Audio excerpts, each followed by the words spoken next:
बघूया 100% बातम्या। बाबरी मशीद पाडण्यात बाळासाहेब ठाकरे किंवा शिवसेनेचा कोणताही संबंध नसल्याचं वक्तव्य चंद्रकांत पाटील यांनी केलेलं होतं। त्यानंतर ठाकरे गट आक्रमक झाला। ठाकरे गट आणि सत्ताधारी पुन्हा आमने-सामने आले। उद्धव ठाकरेंनी मुख्यमंत्र्यांकडे चंद्रकांत पाटलांच्या राजीनाम्याची मागणी केली। बाबरी पाडणारे कदापि शिवसैनिक नव्हते असं वक्तव्य चंद्रकांत पाटलांनी केल्यानं ठाकरे गटाकडून संतप्त प्रतिक्रिया व्यक्त केल्या जात आहेत। बाळासाहेब ठाकरेंचा अपमान करणारे मंत्री चंद्रकांत पाटील यांचा राजीनामा घ्यावा अशी मागणी उद्धव ठाकरेंनी केली आहे। बाबरी पाडली तेव्हा सर्व उंदीर बिळात लपले होते असा टोला उद्धव ठाकरेंनी लगावला। आमचं हिंदुत्व हेच राष्ट्रीयत्व असल्याचं ठाकरेंनी यावेळी ठासून सांगितलं। आमचं हिंदुत्व हे शेंडी जानवरचं हिंदुत्व नाही, हिंदुत्व हे आमचं राष्ट्रीयत्व आहे। तसं भारतीय जनता पक्षाने एकदा स्पष्ट करावं की नेमकं यांचं हिंदुत्व काय आहे। चंद्रकांत पाटलांच्या वक्तव्यानं वाद निर्माण झाल्यानं भाजपनेही हात झटकलेत, तर चंद्रकांत पाटलांनी आपल्या वक्तव्यावरून घुमजाव केलाय। त्यांनी आपली व्यक्तिगत भूमिका मांडली, पण पक्षाची भूमिका मी सांगितली आहे। उद्धवजी काय म्हणतात त्याची मी काळजी केली पाहिजे आणि त्यामुळे मी ताबडतोब माझे संबंधही असे आहेत की मी लगेचच फोन पण करेन त्यांना किंवा उद्धवजी कमालच आहे, तुम्ही माझ्याबद्दल असा कसा गैरसमज करून देता। परिणामी सत्ताधाऱ्यांना कोंडीत पकडण्याची संधी ठाकरे गटानं साधली, तर दुसरीकडे सत्ताधारी बॅकफुटवर गेल्याचं चित्र पाहायला मिळालं। अयोध्येतील राम जन्मभूमी आंदोलनाबाबत चंद्रकांत पाटील यांनी केलेल्या या वक्तव्यावरून शिवसेनेची कोंडी झाली आहे। शिवसेनेनं चंद्रकांत पाटलांच्या वक्तव्यावर असहमती दर्शवली आहे। शिवसेना प्रमुख बाळासाहेब ठाकरेंच्या विचारांचे आपणच खरे वारसदार असल्याचा दावा शिंदेंच्या नेतृत्वातील शिवसेनेकडून केला जातो। मात्र बाबरी आंदोलनातील शिवसेनेच्या भूमिकेविषयी चंद्रकांत पाटलांनी सवाल उपस्थित केल्यानं सत्ताधारी शिवसेनेची चांगलीच कोंडी झाली आहे। चंद्रकांत पाटलांच्या त्या वक्तव्यावर शिवसेनेनं आपली असहमती दर्शवत त्या वादावर पडदा टाकण्याचा प्रयत्न केलाय। बाळासाहेबांनी सडेतोड परखड भूमिका घेतलेली आहे, मग ती सावरकरांची असो, नाही तर हिंदुत्वाची असो, नाही तर देशहिताची असो।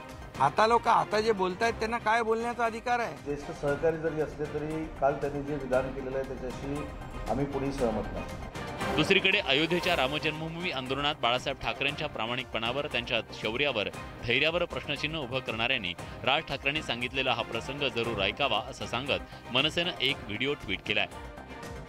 बाबरी प्रकरणावरून एकीकडे भाजप आणि ठाकरेंच्या पक्षात वाकयुद्ध रंगल्याचं पाहायला मिळालं, तर दुसरीकडे सत्ताधारी भाजप आणि शिवसेना एकमेकांची बाजू सावरण्याचा प्रयत्न करतायत। राष्ट्रवादी काँग्रेसला आता पक्षाचं चिन्ह वाचवण्याची लढाई लढावी लागणार आहे। पक्षाचा राष्ट्रीय दर्जा रद्द झाल्यानंतर आता घड्याळ वाचवण्याची वेळ राष्ट्रवादी काँग्रेसवर आली आहे। राष्ट्रीय पातळीवर पक्षाचं चिन्ह जाण्याची शक्यता निर्माण झाल्यानं पक्षासमोर पुन्हा नवी ओळख निर्माण करण्याचं आव्हान आहे। राष्ट्रवादी काँग्रेसच्या झेंड्यावर असलेले हे घड्याळाचं चिन्ह मतदारांच्या परिचयाचं झालं। या चिन्हावरच राष्ट्रवादी काँग्रेसनं अनेक निवडणुका लढवल्या। राष्ट्रीय पक्षाचा दर्जा गेल्यामुळे राष्ट्रवादीच्या चिन्हावरही परिणाम होणार आहे, कारण राजकीय पक्षांचं चिन्ह राखीव असतं, त्यांच्या चिन्हाचा वापर देशभरात कुणीही करू शकत नाही। राष्ट्रवादी काँग्रेस पक्षाचा राष्ट्रीय दर्जा रद्द झाल्यानं घड्याळ चिन्ह इतर राज्यात इतर कोणालाही मिळू शकतं। याशिवाय इतर राज्यांमध्ये निवडणूक लढवायची असल्यास राष्ट्रवादीला वेगळी चिन्ह घ्यावी लागण्याची शक्यता आहे। कारण घड्याळ चिन्हावरचा महाराष्ट्रापुरता आमचा हक्क काही गेलेला नाही, ते घड्याळ चिन्ह राहणार आहे आणि मला वाटतं की पुढच्या 4-6 महिन्यात हा दर्जा पुन्हा प्राप्त होईल असं मला विश्वास आहे। तसे राष्ट्रवादी काँग्रेस हा पक्ष हा महाराष्ट्रात कधी 100च्या वर गेला नाहीये, 100 विधानसभेच्या वर काही निवडून आले नाहीये। लोकसभेच्या निवडणुका अवघ्या एका वर्षावर आलेल्या असताना पक्षाचा राष्ट्रीय दर्जा गेल्यानं राष्ट्रवादी काँग्रेसला मोठा धक्का बसलाय। भगवानगडाचे महंत विरुद्ध पंकजा मुंडे असा मोठा सामना गेल्या काही वर्षांमध्ये रंगलेला होता, त्यातून टोकाची कटुता सुद्धा दिसून आली। पण आता महंत आणि पंकजा मुंडे नारळी सप्ताहाच्या निमित्तानं एका व्यासपीठावर आल्यानं पॅचअपची जोरदार चर्चा सुरू झाली आहे। महाराष्ट्रातील हजारो भाविक भक्तांचे श्रद्धास्थान असलेल्या भगवानगडाच्या 89व्या फिरत्या नारळी सप्ताहात पाथर्डी तालुक्यातल्या भारजवाडी गावात महंत नामदेव शास्त्री यांच्या उपस्थितीत पंकजा मुंडे आणि धनंजय मुंडे एकाच व्यासपीठावर आले। यावेळी महंत नामदेव शास्त्रींनी पंकजा मुंडेंनी अहंकार कमी करावा, स्वाभिमान ठेवा, पण अहंकार सोडा असा सल्ला दिला। नामदेव शास्त्रींनी जाहीर भाषणात दिलेल्या सल्ल्याला पंकजा मुंडेंनीही तोडीस तोड उत्तर दिलं। पंकजाने आपला अहंकार कमी करावा, स्वाभिमान ठेवा, पण अहंकार कमी करा। माझ्या आवाजाला, माझ्या पर्सनॅलिटीला, माझ्या उंच्या पुऱ्या बांध्याला अहंकार नका समजू, कृपा करा। भगवानगडाच्या मुद्द्यावरून पंकजा मुंडे आणि नामदेव शास्त्रींमध्ये रणकंदन माजलं। त्यानंतर दोघांमध्ये कमालीची कटुता आली होती, पण एकाच व्यासपीठावर आलेल्या तिघांमधली कटुता कमी होत असल्याचे संकेत मिळाल्यानं पंकजा मुंडेंसाठी भगवानगडाचे दरवाजे पुन्हा उघडले जाणार का हा प्रश्न चर्चेला जातोय।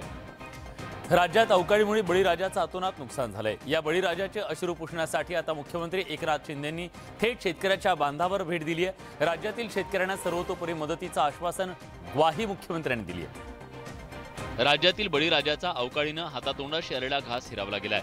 मोठ्या कष्टानं पिकवलेलं पीक अवकाळीमुळे वाया जात असल्याचं पाहावं लागतंय। अवकाळीनं उद्ध्वस्त झालेल्या बळीराजाचे अश्रू पुसण्यासाठी मुख्यमंत्री एकनाथ शिंदे थेट शेतकऱ्यांच्या बांधावर पोहोचले। सोमवारी नाशिकमधील नुकसानग्रस्त शेतीची पाहणी केल्यानंतर मंगळवारी मुख्यमंत्र्यांनी अहमदनगर आणि धाराशिव जिल्ह्यात जाऊन पाऊस आणि गारपिटीनं नुकसान झालेल्या भागाची पाहणी केली। अवकाळीग्रस्त शेतकऱ्यांना वाऱ्यावर सोडणार नाही, त्यांना सर्व ती मदत केली जाईल असं मुख्यमंत्र्यांनी म्हटलंय। मवियाच्या काळात केवळ घोषणा झाल्या, आमच्या सरकारनं खऱ्या अर्थानं बळीराजाला मदत केली असं मुख्यमंत्र्यांनी म्हटलं। या नुकसानीचे योग्य ते पंचनामे होतील आणि त्यांना युद्ध पातळीवर आपण मदत देऊ। थेट बांधावर जाऊन मुख्यमंत्र्यांनी अवकाळीग्रस्त शेतकऱ्यांना धीर दिला। त्याचप्रमाणे तातडीने नुकसानीचे पंचनामे करण्याचे आदेश दिले। आता नुकसानग्रस्त शेतकऱ्यांचे डोळे लागले ते सरकारच्या मदतीकडे। दरवर्षी शेतकऱ्यांना भारतीय हवामान विभागाच्या मान्सून अंदाजाची प्रतीक्षा असते। सगळे शेतकरी हवामान विभागाचा नेमका काय अंदाज आहे याची वाट बघत असतात। देशात सरासरीपेक्षा पाऊसमान कमी राहणार असल्याचा अंदाज सोमवारीच स्कायमेटनं वर्तवला होता। आता भारतीय हवामान विभागानं मान्सून बद्दलचा अंदाज वर्तवलाय। भारतीय हवामानशास्त्र विभागाने मान्सूनचा पहिला अंदाज जाहीर केलाय। देशात यंदा सामान्य पाऊस राहणार आहे। यावर्षी देशात सरासरीच्या 96% पाऊस होणार असल्याची माहिती भारतीय हवामानशास्त्र विभागाने दिली आहे। जून ते सप्टेंबर दरम्यान पाऊस सामान्य राहणार आहे। मान्सूनवर अल निनोचा प्रभाव राहणार असून त्याचा परिणाम मान्सूनच्या उत्तरार्धात दिसेल असं हवामान विभागाकडून सांगण्यात आलंय। अल निनोच्या धोक्यामुळे यंदा मान्सून सरासरीपेक्षा कमी पडेल असा प्राथमिक अंदाज स्कायमेटनं सोमवारी वर्तवला। जून ते सप्टेंबर काळातील मान्सून नेहमीपेक्षा 6% कमी पडणार असून हे प्रमाण 94% राहील असं स्कायमेटनं सांगितलंय। भारतीय हवामान विभागाचा पहिला दीर्घकालीन अंदाज आहे। पुढचा सुधारित पावसाचा अंदाज हा मे महिन्याच्या शेवटी वर्तवण्यात येणार आहे। त्यानंतर मान्सून संदर्भातलं चित्र आणखी स्पष्ट होणार आहे। खासदारकी रद्द केल्यानंतर पहिल्यांदाच राहुल गांधी वायनाडला भेट दिली होती। राहुल गांधींच्या या रोड शोला काँग्रेसचे कार्यकर्ते मोठ्या संख्येनं सहभागी झाले। या दौऱ्याच्या निमित्तानं काँग्रेसनं जोरदार शक्ती प्रदर्शन केलं। 2019 मधल्या लोकसभा निवडणुकीत केलेल्या वक्तव्यावरून राहुल गांधींना सुरत सत्र न्यायालयानं 2 वर्षांची शिक्षा सुनावली होती। त्यानंतर त्यांची खासदारकी रद्द करण्यात आली। राहुल गांधी हे केरळमधल्या वायनाड मतदारसंघाचे खासदार होते। खासदारकी रद्द झाल्यानंतर पहिल्यांदाच ते वायनाडमध्ये दाखल झाले। वायनाडमध्ये त्यांच्यासोबत काँग्रेसच्या नेत्या प्रियंका गांधी सुद्धा उपस्थित होत्या। राहुल गांधी यांनी काढलेल्या रोड शोमध्ये हजारो काँग्रेस कार्यकर्ते सहभागी झाले। वायनाड दौऱ्याच्या निमित्तानं काँग्रेसनं जोरदार शक्ती प्रदर्शन केलं। आपली खासदारकी रद्द करण्यात आली असली तरी वायनाडमधल्या लोकांचं प्रतिनिधित्व करण्यापासून आपल्याला कुणीही रोखू शकत नाही असं राहुल गांधींनी वायनाडमधल्या जनतेला संबोधित करताना म्हटलंय। रायगडच्या कोल्हईतल्या कथित 19 बंगल्यांच्या घोटाळ्याप्रकरणी माजी सरपंच प्रशांत मिसाळ यांना अटक करण्यात आली आहे। त्यांना 2 दिवसांची पोलीस कोठडी सुनावण्यात आली आहे। या प्रकरणी चौकशी आणखी कुणापर्यंत पोहोचते याची राजकीय वर्तुळात जोरदार चर्चा सुरू आहे। रायगड जिल्ह्यातील कोर्लई गावात ठाकरे गटाचे प्रमुख उद्धव ठाकरेंच्या पत्नी रश्मी ठाकरे यांच्या नावानं 19 बंगले अनधिकृतपणे बांधण्यात आले होते। या आरोपानंतर संबंधित बंगले जमीनदोस्त करण्यात आल्याचा आरोप भाजपचे नेते किरीट सोमय्या यांनी केला। या प्रकरणी रेवदंडा पोलीस ठाण्यामध्ये गुन्हा दाखल करण्यात आला होता। कागदपत्रात फेरबदल केल्याच्या आरोपावरून कोर्लई गावातील माजी सरपंच प्रशांत मिसाळ यांना अटक झाली आहे। त्यांना 2 दिवसांची पोलीस कोठडी सुनावण्यात आली आहे। प्रशांत मिसाळांच्यावर कारवाई झालेली आहे। ही कारवाई निव्वळ सुलभतेने झाली। सोमय्या यांनी कोर्लईतल्या 19 बंगल्यांच्या आरोपाप्रकरणी माजी सरपंचाला अटक केल्यामुळे आता या प्रकरणी पोलिसांचा तपास रश्मी ठाकरेंपर्यंत येणार का हे पाहणं महत्त्वाचं ठरणार आहे। शिवसेनेतल्या फुटीनंतर माजी मंत्री आदित्य ठाकरे अनेक पक्षांच्या नेत्यांच्या भेटीगाठी घेत आहेत। काही दिवसांपूर्वी आदित्य यांनी बिहारमध्ये जाऊन तेजस्वी यादव यांची भेट घेतली होती। आता आदित्य ठाकरेंनी तेलंगणाच्या दौऱ्यावर तिथल्या मंत्र्यांची भेट घेतली आहे। तेलंगणाच्या दौऱ्यावर असताना आदित्य ठाकरेंनी तेलंगणाचे नेते के.टी. रामाराव यांची भेट घेतली। के.टी.आर. हे तेलंगणाचे मुख्यमंत्री के. चंद्रशेखर राव यांचे सुपुत्र आहेत। तेलंगणा मंत्रिमंडळातील अनेक महत्त्वाची खाती के.टी.आर. यांच्याकडे आहेत। याच के.टी.आर. यांची आदित्य ठाकरेंनी भेट घेतली। तेलंगणा राज्यात झालेला विकास बघता तो पॅटर्न महाराष्ट्रात रुजवण्यासाठी के. चंद्रशेखर राव यांचे प्रयत्न सुरू आहेत। बीआरएस पक्षाच्या माध्यमातून के. चंद्रशेखर राव यांनी महाराष्ट्रात एंट्री केली आहे। महाराष्ट्रातील अनेक नेते बीआरएसमध्ये सामील झालेत। या पार्श्वभूमीवर आदित्य ठाकरे यांच्या दौऱ्याला विशेष महत्त्व प्राप्त झालंय। भाजप विरोधी आघाडीसाठी आदित्य ठाकरेंनी पुढाकार घेतल्याची चर्चा रंगली आहे। आदित्य के.टी.आर. या 2 युवराजांची भेट म्हणजे नव्या राजकीय समीकरणांची नांदी तर नाही ना, अशी जोरदार चर्चा सुरू झाली आहे। पगारवाढ आणि इतर मागण्यांसाठी संपावर गेलेल्या एसटी कर्मचाऱ्यांना गेल्या काही महिन्यांमध्ये पगार वेळेवर मिळणं सुद्धा दुरापास्त झालंय। सरकारनं आश्वासन देऊन सुद्धा कर्मचाऱ्यांचा पगार वेळेवर होत नसल्यानं कर्मचारी सध्या निराश झाले। एप्रिलची 11 तारीख उलटली तरी एसटी कर्मचाऱ्यांची पगाराची प्रतीक्षा कायम आहे। महाराष्ट्र राज्य मार्ग परिवहन महामंडळातील कर्मचारी आणि अधिकारी यांना 10 तारखेपर्यंत वेतन देण्याची हमी देण्यात आली, पण गेल्या काही महिन्यांमध्ये ही तारीख पाळली जात नाहीये। त्यामुळे एसटी कर्मचारी हतबल झाले असल्याचं दिसून येत आहे। सरकारनं फक्त 165 कोटी रुपयांचा सवलत मूल्य रकमेच्या परताव्याचा निधी देणं, सदर निधी एसटीच्या खात्यात जमा न करणं ही शुद्ध फसवणूक असल्याचा आरोप कामगार संघटनांनी केलाय। वेळेवर पगार होत नसल्यानं कर्मचाऱ्यांचे ईएमआय थकतायत, बँकांमधली त्यांची पत खालावतीये, शिवाय घरचा प्रपंच चालवणं सुद्धा कठीण होत आहे। त्यामुळे वेळेवर पगार करण्याची मागणी कर्मचाऱ्यांकडून केली जातीये। भीक नको कुत्रा आवर अशी म्हण आपल्याकडे आहे। ही म्हण आठवण्याचं कारण म्हणजे एसटी महामंडळानं काढलेला एक फतवा। एसटी महामंडळानं काढलेला फतवा म्हणजे एसटी बसमध्ये कर्तव्यावर रुजू होताना जे चालक वाहक स्वच्छ गणवेश घालून येणार नाहीत त्यांच्यावर कारवाई करा असे आदेश राज्य परिवहन महामंडळाच्या महाव्यवस्थापकांनी दिलेत। पण गेल्या 4 वर्षांपासून एसटीच्या चालक आणि वाहकांना गणवेश दिलाच गेला नाही। एसटी महामंडळाच्या कर्मचाऱ्यांना वर्षातून 2 गणवेश मिळायचे, त्यासाठी धुलाई भत्ताही मिळायचा। त्यानंतर गेल्या 4 वर्षापासून वाहन चालकांना गणवेशच मिळालेले नाहीये। त्यामुळे बहुतांश चालक आणि वाहक आपले नेहमीचे कपडे घालून ड्युटीवर येतात। एसटीच्या वाहतूक महाव्यवस्थापकांनी स्वच्छ गणवेश घालून येणार नाही त्यांच्यावर कारवाई करा असे आदेश दिले। शिस्तीचा भाग म्हणून चालक वाहकांनी नव्हे तर प्रत्येक कार्यालयीन अधिकारी कर्मचाऱ्यांना ठरवून दिलेला गणवेश घालायला हवा, मात्र गणवेशच दिला नसताना तो घालून येण्याची सक्ती कशी असा सवाल विचारला जातोय।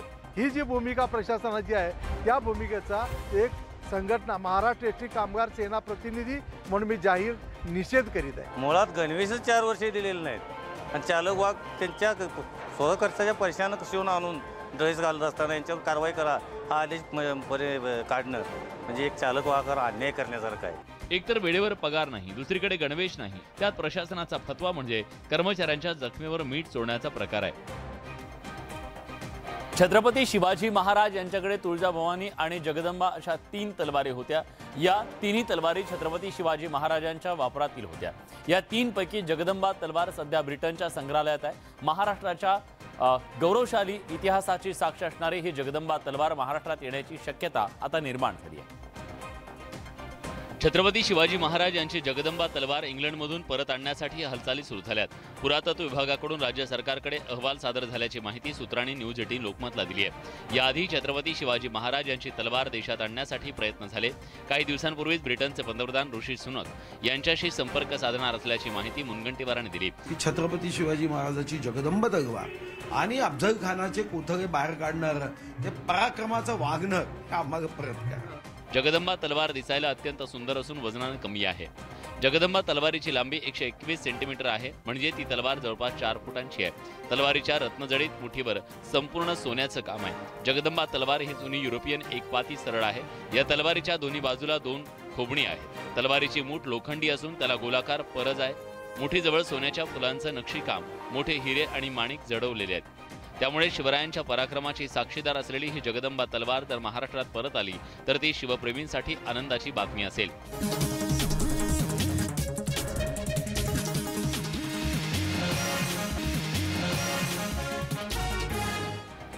दर वाढल्यामुळे साखरेचा गोडवा कडू होणार आहे। यंदा ऊसाच्या उत्पन्नात घट झाल्यामुळे घाऊक बाजारामध्ये साखरेचे दर वाढलेत। किरकोळ बाजारात सुद्धा साखरेचे दर प्रति किलो 42 रुपयांवर पोहोचलेत।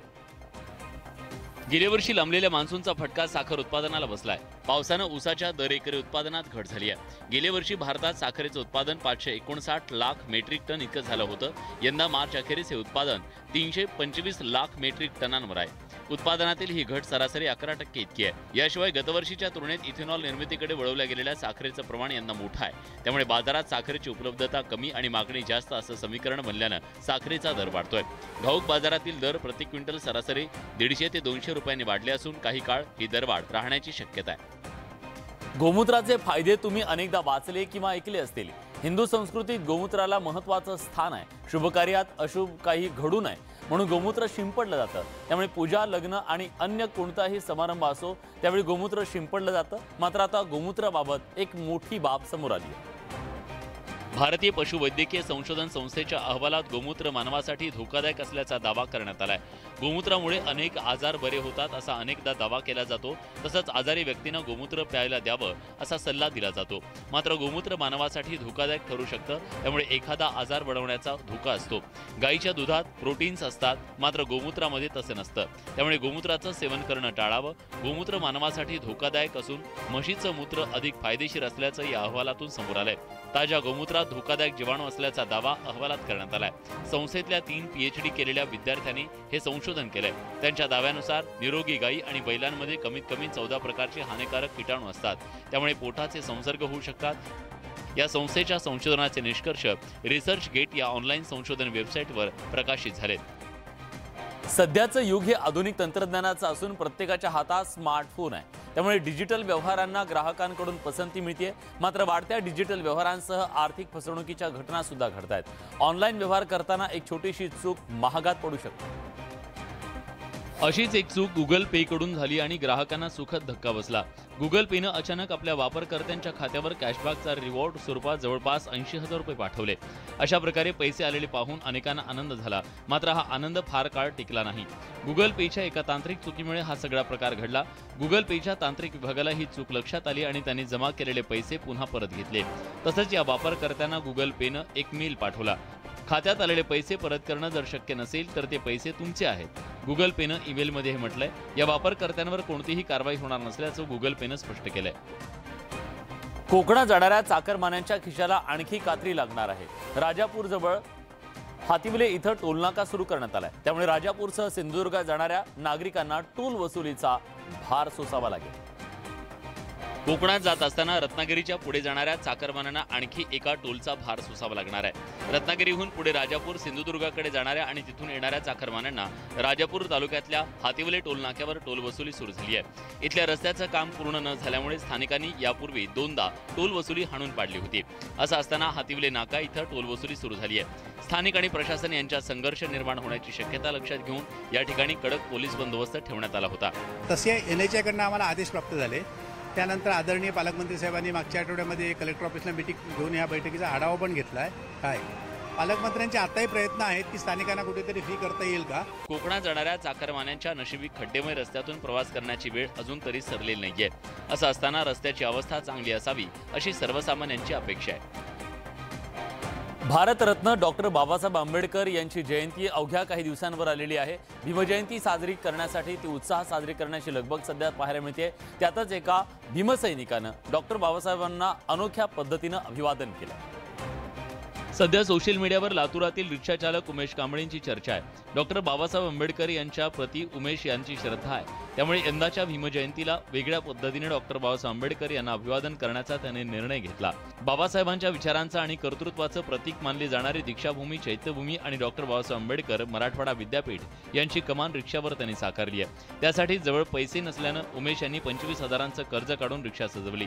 बाबासाहेबांनी समाजातील तळागाळातील जनतेसाठी काम केलं, त्यांचं विविध क्षेत्रातलं योगदान खूप मोठं आहे। रिक्षावर दीक्षाभूमी आणि विद्यापीठाची प्रतिकृती साकारून बाबासाहेबांचा वैचारिक वारसा लोकांपर्यंत पोहोचवण्याचा उमेशचा उद्देश आहे। तर या होत्या राज्यातल्या, देशातल्या आणि जगभरातल्या महत्त्वाच्या बातम्या, 100% बातम्या। आमचं हे ब्रेकलेस आणि ब्रेथलेस बुलेटिन तुम्हाला कसं वाटतंय नक्की कळवा।